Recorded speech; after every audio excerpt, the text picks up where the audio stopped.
Assalamualaikum warahmatullahi wabarakatuh. Pada pertemuan selanjutnya kita masuk pada KD 3.7, yaitu proyeksi ortogonal kuadran 1 dan kuadran 2. Oh, di rumah. Iya, maksudnya lebih murah. Ada yang lagi nggak lu bisa kerjain gitu? Nggak ada. Ini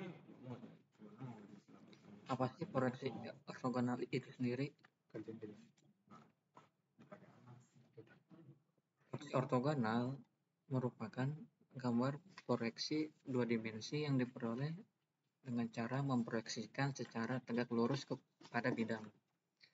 Karena proyeksi ini didapatkan dengan cara memproyeksikan setiap sisi benda atau objek gambar dari arah tegak lurus bidang yang diproyeksikan, sehingga menghasilkan bentuk dan ukuran yang sama persis dengan aslinya.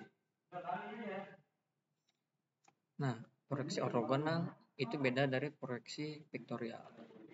Kalau dari proyeksi vektorial, gambar dilihat hanya dari satu sudut benda atau satu sisi benda. Sedangkan proyeksi ortogonal dilihat dari secara sisi benda secara tegak lurus. Nah, berikut adalah terlihat bagaimana proyeksi ortogonal dibuat, yaitu dengan cara melihat bidang yang akan diproyeksikan dari arah tegak lurus, sehingga proyeksi yang dihasilkan kan sama persis dengan bidang yang diproyeksikan. Nah, ini diasumsikan sebagai kita melihat sudut benda di arah depan. Nanti yang digambarkan yaitu seperti ini. Kita melihat benda secara tegak lurus. Dengan cara demikian, maka setiap bidang yang terdapat pada benda atau objek yang digambar akan diproyeksikan dan ditempatkan sesuai dengan posisinya pada benda. Dari cara penempatan proyeksi bidang ini, maka terdapat dua proyeksi yang berbeda, yaitu proyeksi Amerika atau kuadran 3 dan proyeksi Eropa atau kuadran 1. Yang pertama kita masuk pada proyeksi Amerika atau proyeksi kuadran 1. Kuadran 3. Proyeksi Amerika dikatakan juga sebagai proyeksi sudut ketiga atau kuadran 3 dan juga ada yang menyebut proyeksi kuadran 3. Proyeksi Amerika merupakan proyeksi yang letak bidangnya sama dengan arah pandangnya. Nah, maksudnya dari proyeksi yang letak bidangnya sama dengan arah pandangnya kita bahas pada slide berikutnya.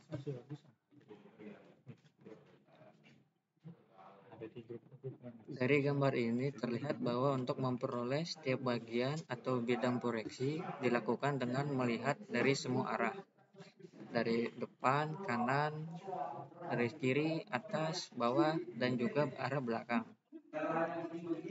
Benda atau objek yang diproyeksikan seakan-akan diletakkan dalam sebuah kubus kaca, dan kubus kaca ini akan menjadi bidang gambar yang berada di sekeliling dari benda kerja. Jadi pada proyeksi Amerika, kita melihat bidang dari semua sisi dan cara menariknya. Yang depan, yang samping, yang atas, yang bawah, dan yang belakang. Ini tadi ininya ini ya.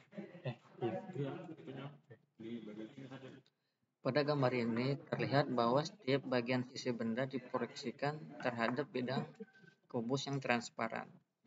Pada proyeksi Amerika, kubus transparan tersebut seakan-akan menjadi bidang gambar yang apabila kubus tersebut dibuka setiap sisinya, maka setiap proyeksi akan berada pada tempatnya. Nah, jadi pada proyeksi Amerika, kubus transparan tersebut seakan-akan menjadi bidang gambarnya. Apabila kubus tersebut dibuka seperti jaring-jaring kubus, maka proyeksi akan berada pada tempatnya. Nah, berikut setelah jaring-jaring kubus itu dibuka. Untuk memudahkan mengingatnya pada proyeksi ortogonal, metode proyeksi Amerika ini didapatkan dengan cara menarik bagian sisi kubus ke arah depan. Jadi yang bagian kiri tarik ke depan, tinggal tarik, dan sudut sisi atas tarik ke atas, sisi bawah ditarik ke bawah, depan tarik ke depan, kanan ke kanan.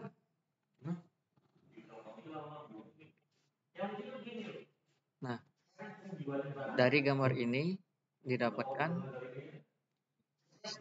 gambar ini, sisi atasnya, sisi kirinya, sisi depannya, sisi bawahnya, sisi kanannya, sisi belakangnya.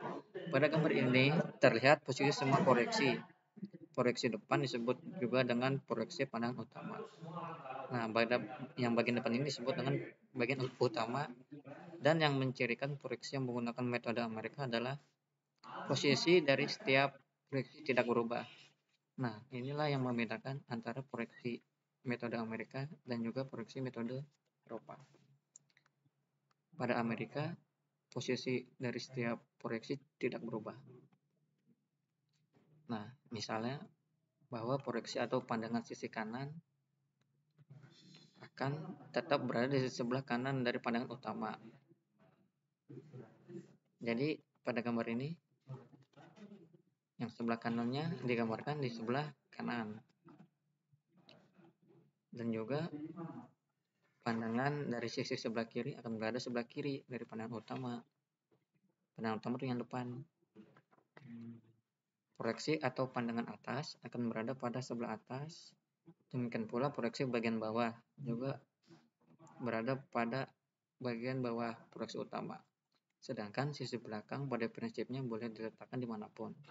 Sebelah kanan pandangan atau sebelah kiri pandangan kiri. Atau sebelah bawah pandangan atau sebelah atas pandangan atas. Sebelah kanan.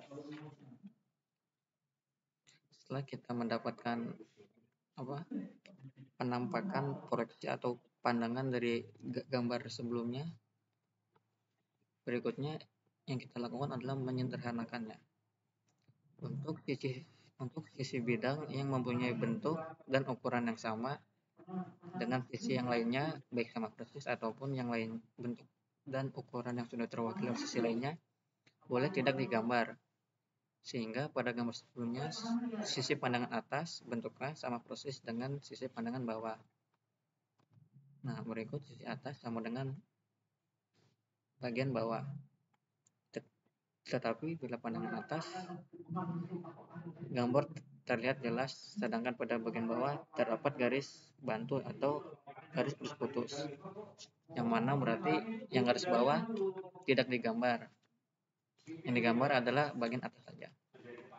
Nah, berikut bagian bawah tidak digambar, hanya bagian atas yang digambar. Karena sudah terwakili. Sehingga pada gambar sebelumnya si atas atau pandangan atas bentuknya sama persis dengan pandangan bawah, akan tetapi pandangan atas lebih informatif karena tidak terdapat garis tidak tampak atau garis putus-putusnya. Kan pada pandangan bawah tadi garisnya ada garis tidak tampak atau garis putus-putus. Maka dalam hal ini pandangan atau proyeksi sisi bawah boleh tidak digambar. Demikian pula dengan pandangan proyeksi kiri dan kanan juga sama persis. Dan proyeksi kiri terdapat garis tidak tampak. Nah, pada proyeksi kiri dan kanan terdapat proyeksi kiri. Kiri terdapat garis tidak nampak atau garis putus-putus, sedangkan pada sisi bidang bagian kanan garis terlihat sangat nampak.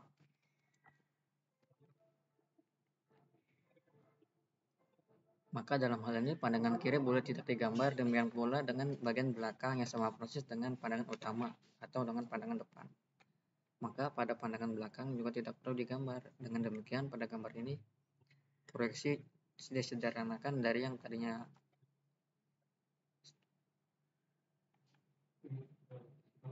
tadinya terdapat 4 sisi bidang menjadi 3 sisi bidang saja, yaitu pandangan utama, pandangan kanan, dan juga pandangan atas. Nah, sampai sini pembahasan materi terkait proyeksi Amerika. Selanjutnya kita akan masuk pada pembahasan proyeksi Eropa.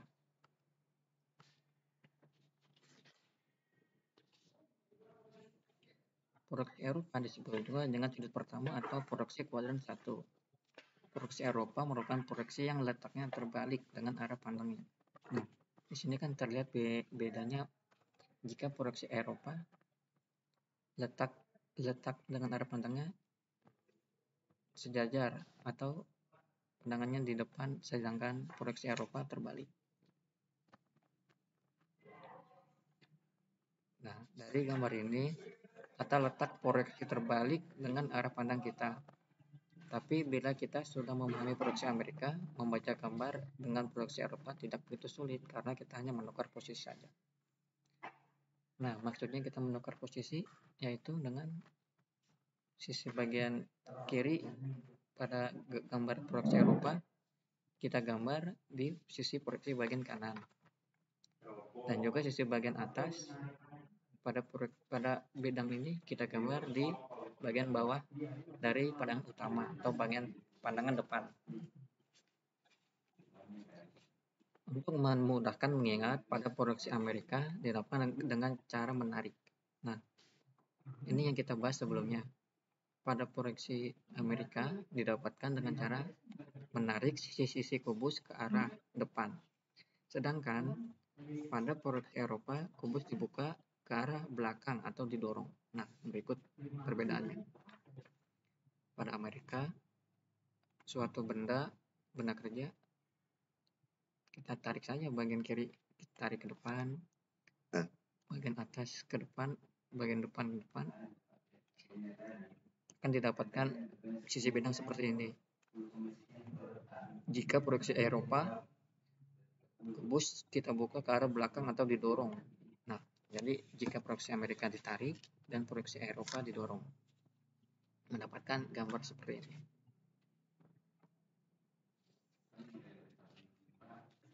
Akibat dari cara memproyeksikan ini, maka hasil proyeksi dengan menggunakan metode Eropa hasilnya akan saling berlawanan.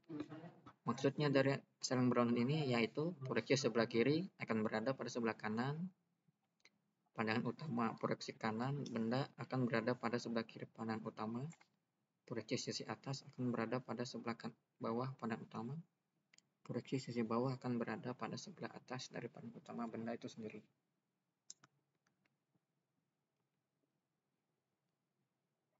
Nah, proyeksi Amerika dan proyeksi Eropa akan terlihat bedanya bahwa bila diproyeksikan dengan metode Amerika, maka posisi dari proyeksi akan sesuai dengan benda aslinya. Sedangkan bila diproyeksikan dengan menggunakan metode Eropa, maka akan tertukar posisinya seperti ini nih. Karena didorong, kubus didorong akan menjadi seperti ini. Seperti hal yang telah dibahas pada permukaan sebelumnya, bila ada proyeksi yang bentuknya sama atau telah terwakili, maka boleh dihilangkan atau disederhanakan seperti yang proyeksi metode Amerika sebelumnya. Dengan demikian, pada gambar berikut dapat disederhanakan dengan cukup membuat 3 buah proyeksi saja, yaitu proyeksi utama atau depan, proyeksi kanan, atau proyeksi bawah. Nah, dari 6 sisi benda ini kita sederhanakan menjadi 3 sisi.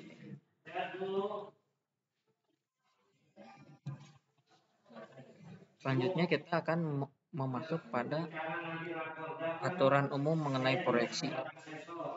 Dalam pembuatan proyeksi ortogonal ada beberapa hal yang harus diperhatikan sebagai sebuah aturan standar. Nah, aturan yang pertama yaitu pada pandangan utama. Pandangan utama adalah proyeksi yang digunakan sebagai patokan proyeksi sisi yang lainnya. Disebut juga sebagai pandangan muka karena letaknya di tengah. Pandangan utama harus dipilih dari pandangan benda yang paling mewakili bentuk benda. Hal ini bertujuan agar mempermudah bagi orang yang melihat gambar lebih cepat memperoleh gambaran benda secara keseluruhan.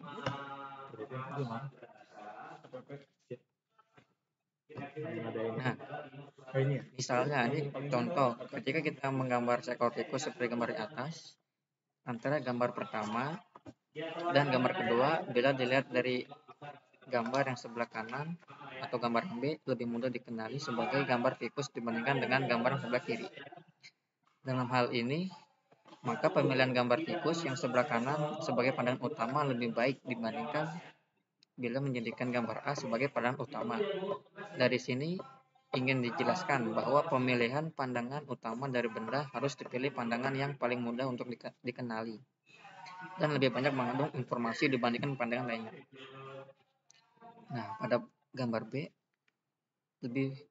gambar lebih mudah dikenali dibandingkan gambar A, dan juga gambar lebih mengandung banyak informasi dibandingkan gambar yang A. Sehingga gambar B dijadikan sebagai pandangan utama. Selanjutnya yaitu jumlah proyeksi. Proyeksi atau pandangan pada benda dibuat sesuai kebutuhan saja. Artinya tidak harus semua sisi utama, sisi kanan, sisi kiri, atas, bawah, dan juga sisi belakang. Nah, diproyeksikan, akan tetapi cukup yang mempunyai informasi penting saja. Apabila ada proyeksi yang informasinya baik bentuk ataupun ukuran telah diperoleh dari suatu pandangan, maka tidak perlu dibuatkan proyeksinya. Misalnya proyeksi kiri sama persis dengan yang kanan, atau atas sama dengan yang bawah, dan depan sama dengan belakang, maka cukup digambar salah satunya saja, kecuali bila ada informasi lain yang perlu ditambahkan. Nah, seperti yang sudah dijelaskan pada pandangan proyeksi Eropa dan juga proyeksi Amerika, bahwa sisi-sisi yang bentuknya sudah terwakili oleh sisi lain tidak usah digambar. Selanjutnya kita masuk pada simbol proyeksi atau lambang proyeksi. Simbol proyeksi digunakan untuk membedakan gambar proyeksi kuadran 1 dan juga kuadran 2 atau proyeksi Eropa dan juga proyeksi Amerika. Dalam satu buah gambar tidak diperkenankan terdapat gambar dengan menggunakan kedua proyeksi secara bersamaan. Nah, jadi pada satu gambar hanya diperoleh menggunakan satu proyeksi, boleh proyeksi Eropa ataupun proyeksi Amerika. Tidak boleh dibawakan secara bersamaan. Simbol proyeksi ditempatkan di sisi kanan pada kertas gambar atau di etiket terus di sebelah kanan. Simbol atau lambang proyeksi tersebut adalah sebuah kerucut terpancung seperti gambar di bawah ini. Berikut proyeksi Amerika dan sebelah kanan proyeksi Eropa. Fungsi dari lambang proyeksi yaitu sebagai informasi atau untuk memudahkan orang memahami gambar kerja yang dibuat. Maka dari itu, proyeksi setiap gambar hanya diperkenankan menggunakan satu proyeksi. Nah, terima kasih. Sekian pembahasan materi proyeksi ortogonal kuadran 1 dan kuadran 2 dari saya, dan juga aturan umum mengenai proyeksi. Wassalamualaikum warahmatullahi wabarakatuh.